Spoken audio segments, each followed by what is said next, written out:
Hi, I'm Guido Esteves from local band 90s Daughter. Today I am with one of my oldest music friends, Mr. Peter Blackmon. Thanks for being here, Pete. Thank you very much for having me. So, Pete, you own it's so hard to say, Vermilion River Beer Company. Yes. My favorite bars, and Portal Entertainments. Correct. So you're more on the business end, but again, like you are a musician. I know you don't like to talk about it, but you play. I'm the biggest fan of music. Absolutely. Absolutely. So before we get started, it's a question I'm going to ask everybody. What is your first musical memory? The first time you heard music, either a TV show theme, but something that was like moved you, and just like, whoa, what is that? I'm not sure if I could nail it down, but I do. Just pressed into my head is Elvis Presley. Yeah. You grew up around the house, or? Yeah, well, I think on the radio, and growing up around the house, I grew up around my grandparents, and we listened to a lot of traditional Mexican music, and so, music. Yeah. So I grew up around a lot of mariachi type music, and but I mean the first time kind of hearing music that sort of moved me was probably on the radio in the car, and probably Elvis.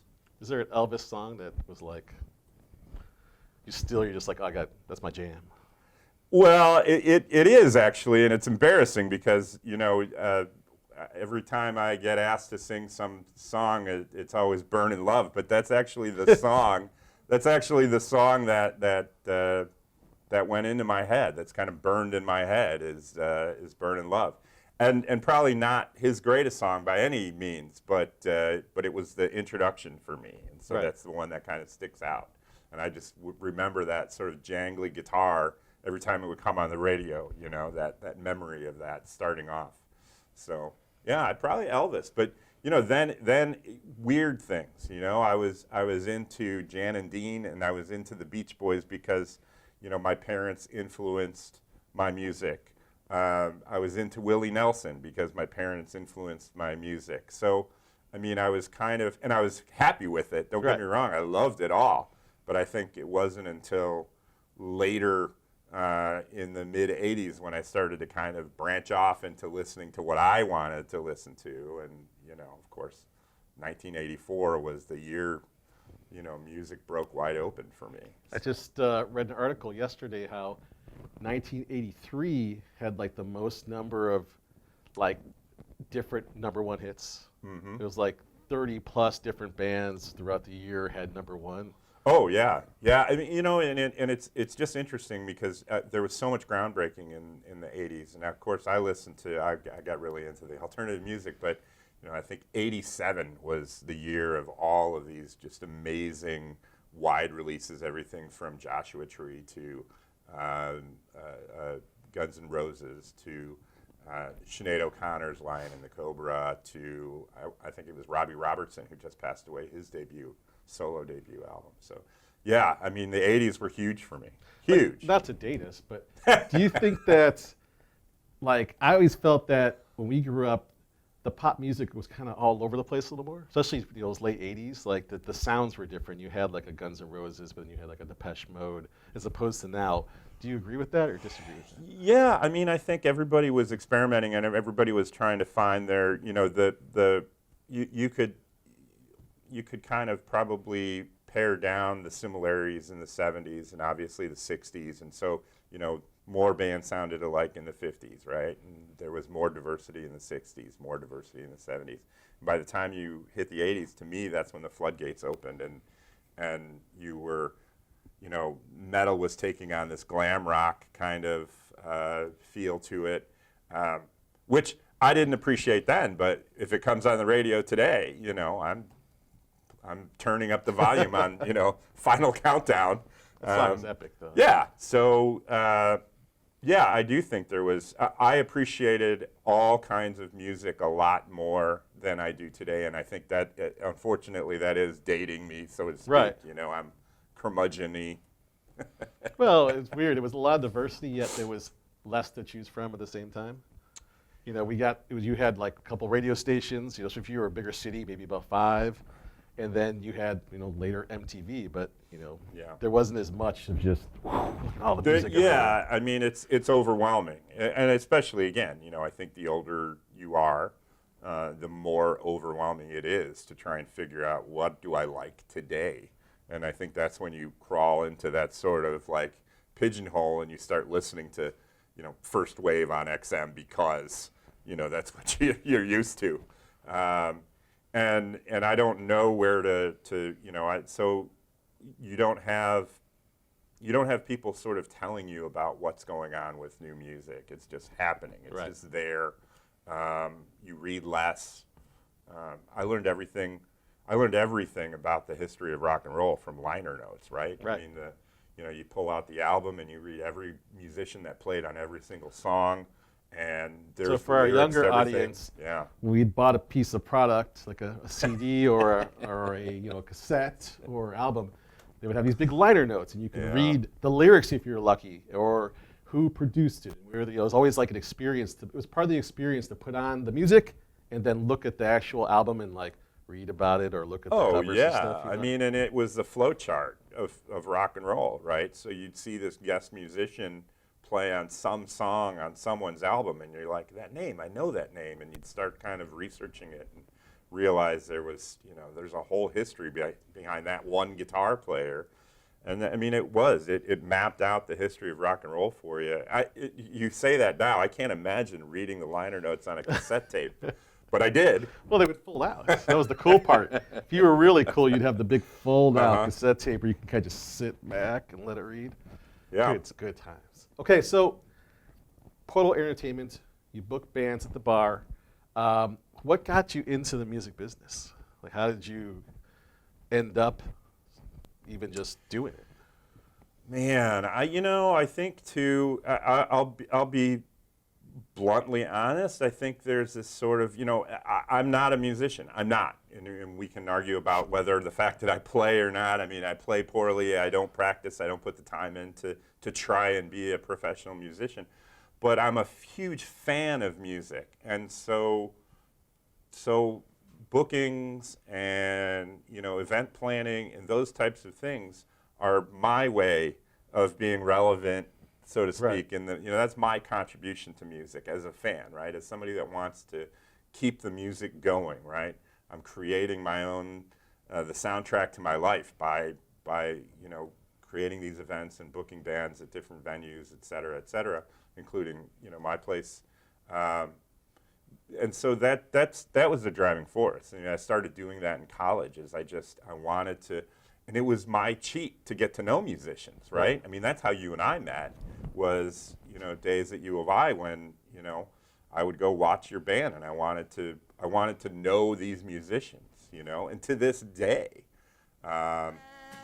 Brandon Washington, for example, is still one of the greatest voices I've ever known, and and I wanted to know that person.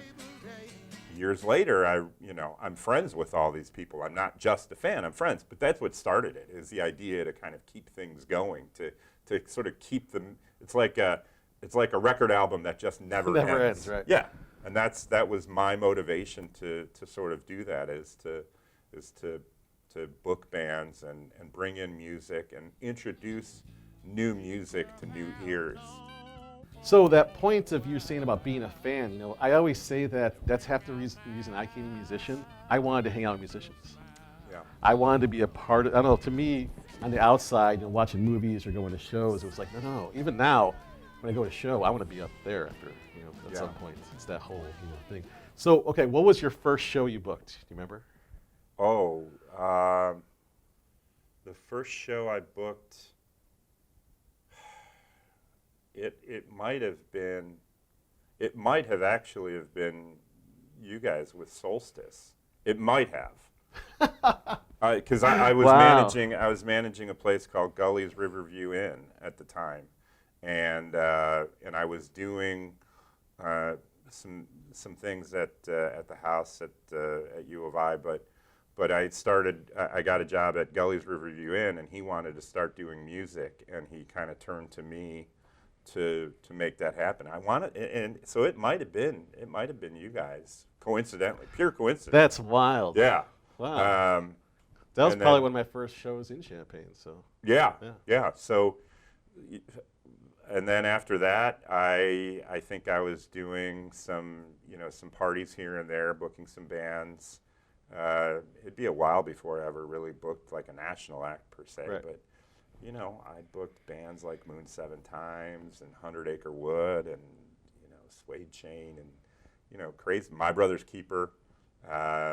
A bunch of U of I stuff. I mean, and by the way, there were much cooler guys in that line of work than I. I mean, there was some really cool cats that were doing much bigger bookings and planning much bigger events than I was. I was really just taking care of that one establishment. Right. But I want to say it was bringing you guys in, and that was through Mick, I think, if you remember Mick. But, Like Brophy yeah. used to run that bar. Okay, so and that's something unique about Portal is that where people think of a booking agent, you think about, hey, I'm going to find a band, I'm going to make this band the best band ever, right? But Portal's a bit different. Is that much like you started, clients come to you looking. You represent the clients more than the artists first. So I was part of a record label for a micro minute, and while the number of bands we worked with and we produced some really cool stuff for some really cool bands, those albums are fantastic.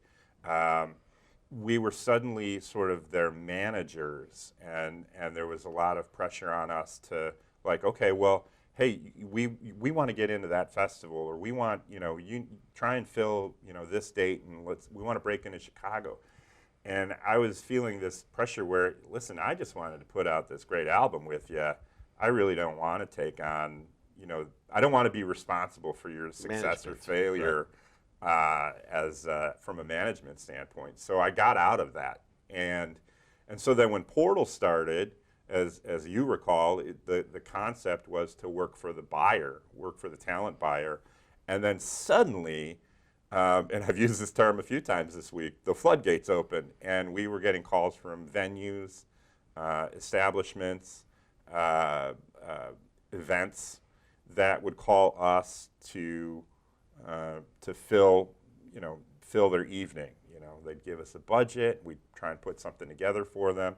And so what was the funny thing was I was finding more work for the bands that I didn't want to manage by the venue calling me or calling us, I should say. And so they would call us and say, hey, listen, I need a band for next Saturday or 2 months. We're having a party. Here's our budget. What do you got? We want to fit in this sort of round hole. Right. What can you fit?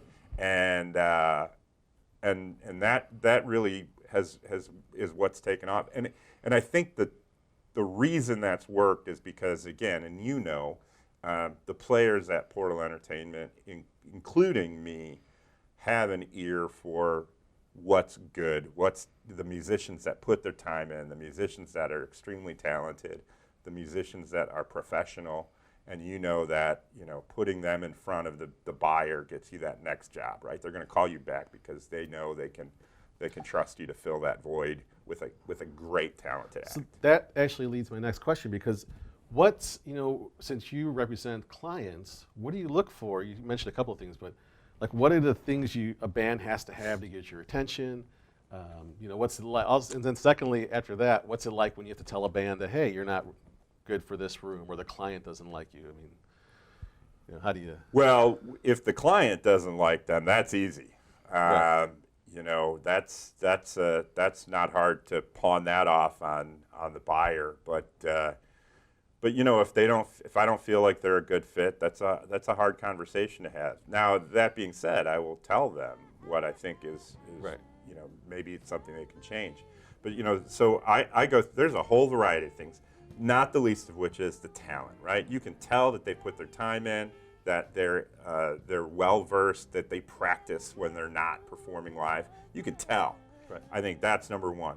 Their attention to the crowd, meaning they know what crowd they're playing to. They can read the room, and again, you can see that in a band. They can read the room. They can start playing to the audience, and that includes management of sound. Right. Right. I mean, trust me, I have not hired back plenty of bands that are just going for volume to compensate for talent.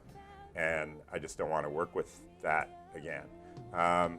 So it's that, and then one of the most important things is what they do when they're not playing. Is it, 30 seconds between songs? Is it 2 minutes between songs? Are they entertaining the crowd when they're not performing? Meaning, hey, there's some kind of, there's some reason why they didn't just kick right into the next song. They're either introducing it and the crowd's responding, or they're not. They're ultimately bored, because the band didn't put a set list together, things like that. Those are things I watch for. How long? If I'm booking a 90-minute show, I want it packed. I don't want 30 minutes of downtime. So I think those are the things that you kind of look for, and that all culminates under professionalism. Right. I mean, that all of those things are under professionalism. So, I've seen horror stories. That just and I think to another extent, we've talked about this in numerous things. You and I we've talked about it at our rock camps. We've talked about this is the courtesy of the artist, right? How well does the artist treat everybody that they're working with, right? They might be, if they're working with a sound guy that they don't know, how courteous are they to that sound man? If they're working at a venue that they've not worked before, how courteous are they to the owners, to the bartenders, all of those things come into play. And that's one of the primary things I'll tell you is, listen, there's a line of talented bands behind you. And if you're just not nice, I don't need it. We don't need it, and I think that's courtesy is second, right behind talent, right? It always makes me happy when I hear, say an artist is coming and playing the Virginia, and you hear from the sound crew oh, she was great. Oh, yeah. She was great. It just makes me so happy. And you're good, and you're talented, and you're nice. It's the sound man, the stage crew, those guys, they're unsung heroes, especially when they're very good at what they do, right? And so to know that those guys have been working for 8 hours before that show even starts, and then to be acknowledged by being, by the artist treating them well, or, that's how they're going to get that asked to return. Right. And that's, those are big venues, but it trickles down to the small venues. I'm not going to invite a group that's not nice to the sound guy back. I'm not. But on the flip side, we are going to actively. We'll sign them up that night. Right. When can we have you back? You guys were great, talent, entertaining, super nice to work with. We just that's the thing. I think that's rewarding. As you say, at the end of the night, that's rewarding to know that everybody was just happy and easy to work with, and we put on a great show, and the audience really responded to it. So that's rewarding. I mean, we do that every Friday night downtown. Yep. So you mentioned the first gig rock camp. We should talk about that. So you and I do a rock camp for kids. You want to talk a little about that? Yeah, we started the Rock Camp for Kids. It was a quirky idea I had, and the funny thing was, what made you get what? I mean, I went and saw one of our partners at Portal before Portal started, before Rock Camp started. I saw a band, and there was this moment of levity. The band had stopped. They'd finished the song. I think the sound engineer was dealing with some little quick fix. Right. And there's a moment of dead time.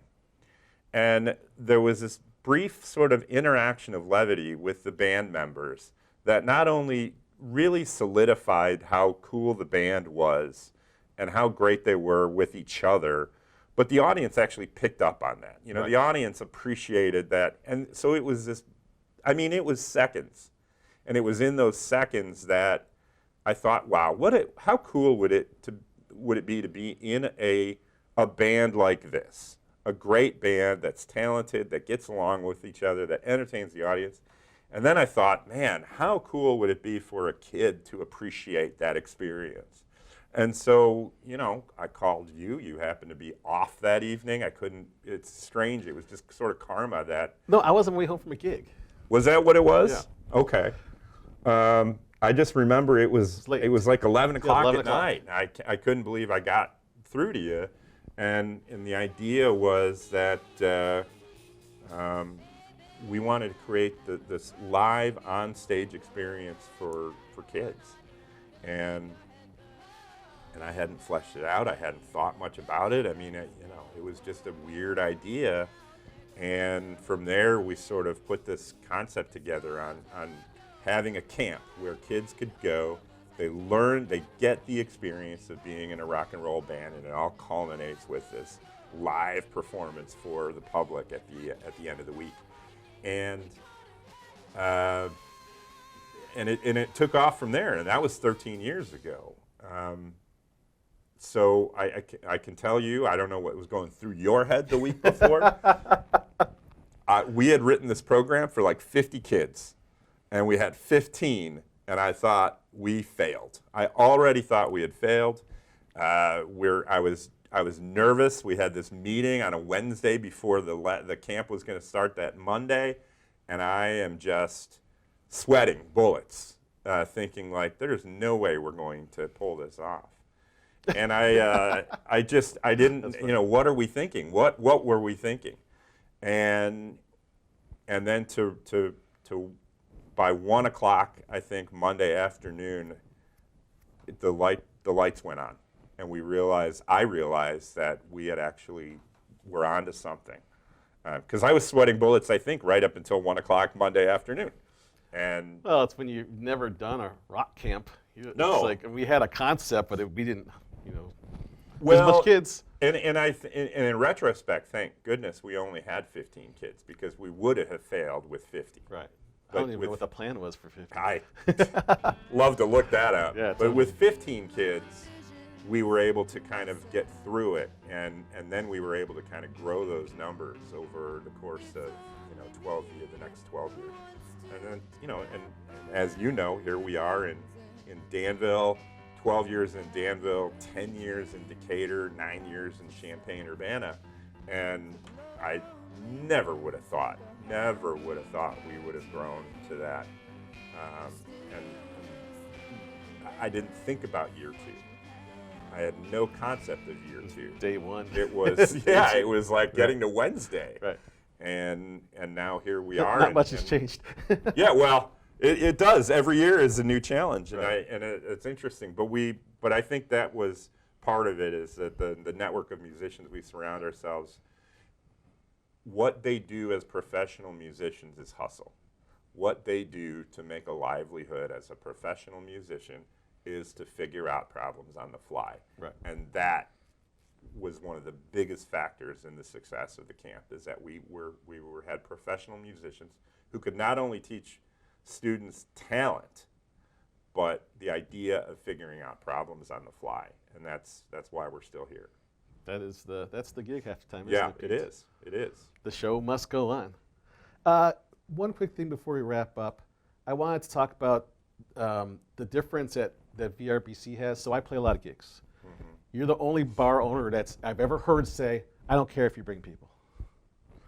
You're about, so like yeah. I've never heard that. Even when we so I just want to, talk about that for a second. I hope my partners never see this video. So because I'm committed to the quality of the music, I'm committed to it. I never want to bring anything that's less than quality, right? The music we bring to Vermilion River Beer Company is always entertaining. And so to a certain extent, I don't like answering who's playing tonight. Doesn't matter. You're going to come and you're going to hear some great music. That's all you need to know. And so my thing is to build that sort of legend of always having quality music, and especially when I bring in names that people have not heard of, right? Right. I bring in Tom Grassman, everybody's heard. Right. If I bring in Sarah Siders, everybody's heard. I brought in a fantastic gal last week, B. Ziegler, and I can't wait to work with her again. And very few people, she's just moved to the area, she's not that well known. I can't wait to work with her again.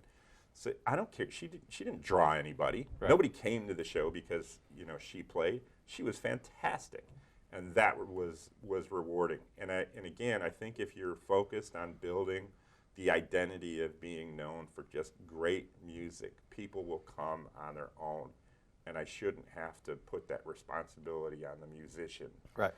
I know there are musicians that will draw, but that's not why I book them. I book them because they're great. And, and I always tell them, don't blow people out of the water. It's acoustic. And at the end of the day, you're going to get paid. Whether anybody listened to you or not, you're getting paid, I promise. Right. And so what I've tried to instill with the acts that I haven't worked with before is, trust me, they're listening. I promise they're listening. They're just not looking at you. Right. They're not, they're not going to clap on every single song, and that's okay. They appreciated that you were here. You were great. I promise. Well, I always, you're like the Santa Claus for music. I feel like your greatest gift is that you brought in a band from Nashville called Roll Hounds one time. I have a picture from the balcony where the whole crowd is crowded. Everyone's watching this band, and you're just looking at the crowd with a big smile on your face. I want to find that picture, but I feel like that's your mentality. It's like, no, I'm going to give this to you, and you get off on that just as much as anything. I absolutely love watching the response from a crowd when they see what I saw. Right. You know what I mean? There's that moment when they're like, I get it. Right. We had a band at the VRBC series a couple weeks ago, Red Pop Fury. No one's heard of them. And in fact, at one point, somebody screamed something like, play something we know. And, oh my goodness. And by the end of the night, people were begging them to keep going. Right. I mean, begging them to keep going. And there was that moment where they saw what I saw. Right. And that is very rewarding. Very rewarding. Just a little please. Yes. Yeah. So, in closing, do you have a favorite song? A song you can listen to and go like on repeat all day, and it's been there forever? Oh. It's a tough question. Yeah, I'll tell you, there are those albums back when people had CD players in their car. There were albums, right, that I would just wear out. What was one of them? And so I would say the one that I wore, I had to get a second one, was "Car Wheels on a Gravel Road" by Lucinda Williams, and I didn't take it out of my car. I listened to it nonstop for I think 6 months. Wow. I mean, nonstop. It was the only thing I listened to. And so I would say, boy, if I had to pick one song off that I could just listen to constantly, "Right in Time" would be the premiere on that album by Lucinda Williams. I could listen to it on repeat all day. Right. Man, that's a can of worms. I could go on and on about albums like that, but that's one that I just remember. It was the first time that I didn't take a CD out of my car for 6 months. Just sat there and listened to it. Yeah. Cool. Well, thanks for being here, Pete. Hey, nice thank to you, man. deep dive. I learned some new stuff. So. Yeah, appreciate it. Awesome. Well, I've been Guido and had Pete Blackmon, and I will see you next time. Some people may try to guess the secret of a happiness, but some of them never learn that it's a simple thing. The secret I'm speaking of is a woman and a man in love, and the answer is in this song that I always sing.